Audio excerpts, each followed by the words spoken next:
ஓம் சாந்தி. 5/5/2026 செவ்வாய்க்கிழமை. வாணி தரும் வசந்தம். இனிமையான குழந்தைகளே, சுகம் சாந்தியின் வரதானம் ஒரு தந்தையிடமிருந்து மட்டுமே கிடைக்கின்றது. எந்த தேகதாரியிடம் இருந்தும் கிடைக்காது. பாபா உங்களுக்கு முக்தி, ஜீவன் முக்தி மொழியை காண்பிக்க வந்துள்ளார். தந்தையின் கூடவே செல்ல வேண்டுமென்றால் முழுமையாக தூய்மையாக ஆக வேண்டும். சத்யுக ஆரம்பத்தில் வரவேண்டுமென்றால் மற்ற தொடர்புகளிலிருந்து புத்தியோகத்தை துண்டித்து ஒரு தந்தையின் நினைவில் இருக்க வேண்டும். ஆத்ம உணர்வுடையவராக அவசியம் ஆக வேண்டும். ஒரு தந்தையின் வழிப்படி நடந்தீர்கள் என்றால் உயர்ந்த பதவிக்கான உரிமை கிடைத்துவிடும். நமக்கு 2 தந்தையர் இருக்கிறார்கள் என்பதை முதலில் புரிய வைக்க வேண்டும். இப்போது பரலோகிக் தந்தையோ அனைவருக்கும் ஒருவர் ஆவார். மற்றபடி லௌகீக தந்தை ஒவ்வொருவருக்கும் தனித்தனி ஆவார். இப்பொழுது லௌகீக தந்தை பெரியவரா அல்லது பரலோகிக்க தந்தை பெரியவரா? லௌகீக தந்தை ஒரு பொழுதும் பகவான் அல்லது பரமபிதா என்று கூற மாட்டார்கள். ஆத்மா பல்வேறு சரீரங்கள் எடுத்து பாகத்தினை நடிக்கின்றது. ஆத்மா கூட நிராகாரமானது. நிராகார நிலையிலிருந்து பாகத்தை நடிப்பதற்கு சாக்காரத்தில் வருகிறது. நிராகார சிவனோ சரீரமின்றி பாகத்தை நடிக்க முடியாது. ஆகவே அவரும் சாக்கார சரீரத்தை ஆதாரமாக எடுக்கின்றார். 3வது ஞானக்கண் ஆத்மாவுக்கில்லை. அதற்கு திவ்ய திருஷ்டி என்று கூறுகிறார்கள். எனவே கண் இல்லாதவர்களுக்கு வழி கூறுங்கள் என்று கூட பாடல் பாடி அழைக்கின்றார்கள். எந்த கண்? ஞானம் என்ற கண் இல்லை. வழி என்றால் எந்த வழி? பரந்தாமம் செல்வதற்குண்டான முக்தி, ஜீவன் முக்தி செல்வதற்கான வழி. ராவணன் என்ற 5 விகாரங்கள் தான் பெரியதிலும் பெரிய எதிரியாகும். இதற்கு கொடும்பாவி செய்து இருக்கிறார்கள். ஆனால் ராவணன் யார், எதற்காக இருக்கின்றோம் என்று பாரதவாசிகளுக்கே தெரியவில்லை. சாஸ்திரங்களினால் ஞானத்தின் 3வது கண் யாருக்கும் கிடைப்பதில்லை.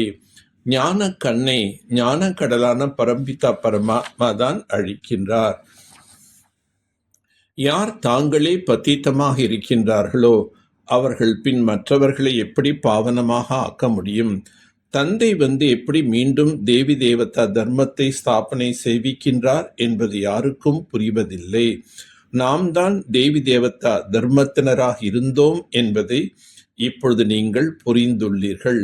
நாம் தான் சத்திரியர், வைஷ்யர், சூத்ரர் என்ற சக்கரத்தில் சுழன்று வருகின்றோம் என்பதனை நீங்கள் புரிந்து கொண்டீர்கள்.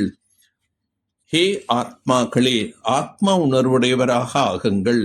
தேக உணர்வுடையவராக ஆகி நீங்கள் முற்றிலும் துக்கம் உடையவர்களாக, ஏழைகளாக, நரகவாசியாக ஆகிவிட்டுள்ளீர்கள்.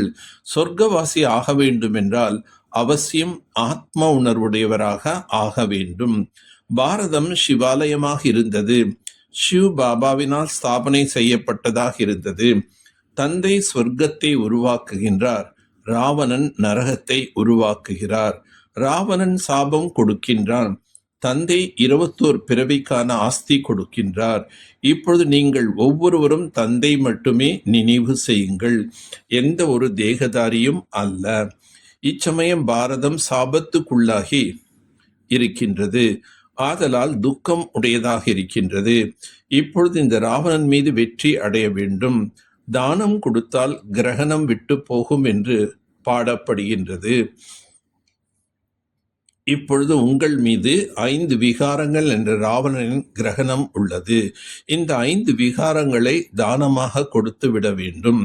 நாம் ஒரு பொழுதில் விகாரத்தில் செல்ல மாட்டோம் என்று முதல் தானம் கொடுங்கள். தந்தைக்கு அளிக்கும் ஞானத்தை முழு கவனம் கொடுத்து படிக்க வேண்டும். ஞானத்தின் 3வது கண் மூலமாக தங்களது 84 பிறவிகளை அறிந்து இப்பொழுது இந்த கடைசி பிறவியில் பாவனமாக ஆக வேண்டும். ராவணனுடைய சாபத்திலிருந்து தப்பித்திருக்க ஒரு தந்தையின் நினைவில் இருக்க வேண்டும். 5 விகாரங்களை தானமாக கொடுக்க வேண்டும். ஒரு தந்தையின் வழிப்படி நடக்க வேண்டும். கிரீடம் மற்றும் திலகம் அணிந்து பாப் தாதாவின் உதவியாளராக ஆகி தந்தையின் உள்ளம் என்னும் ஆசனத்தில் வீற்றுபவராக ஆகுக.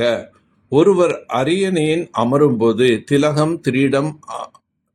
திலகமும் கிரீடமும் அவர்களின் அடையாளமாகின்றது.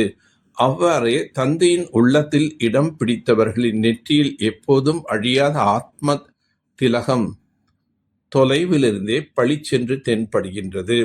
அவர்களது முகத்திலும் கண்களிலும் அனைத்து ஆத்மாக்களுக்கும் நன்மை நிறைந்த பாவனை தென்படுகின்றது. அவர்களது ஒவ்வொரு எண்ணம், சொல், செயல் யாவும் தந்தைக்கு நிகராகின்றது. நினைவிற்காக சரளத்தன்மை என்னும் குணத்தை கையாளுங்கள். சம்ஸ்காரங்களை சரளமாக வையுங்கள். எப்போதும் ஆடாத தன்மையில் இருக்க வேண்டும்.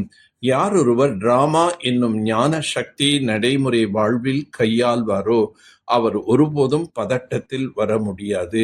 எப்போதும் ஒரே சீரான ஆடாத அசையாத நிலை பெறச் செய்யும் சிறப்பான சக்தியாகும். டிராமா என்னும் ஞானம் இதனை சக்தியாக பயன்படுத்துபவர்கள் ஒருபோதும் தோல்வி அடைய முடியாது. இந்த மங்களகரமான நாடகத்தில் ஒவ்வொரு காட்சியிலும் ஏதோ ஒரு நன்மை அடங்கி உள்ளது. பொறுமையுடன் பார்வையாளராகும் பயிற்சியை மேற்கொண்டால் ஆடாது அசையாது இருப்பார்கள். நல்லது. ஓம் சாந்தி. ஓம் சாந்தி. ஓம் சாந்தி.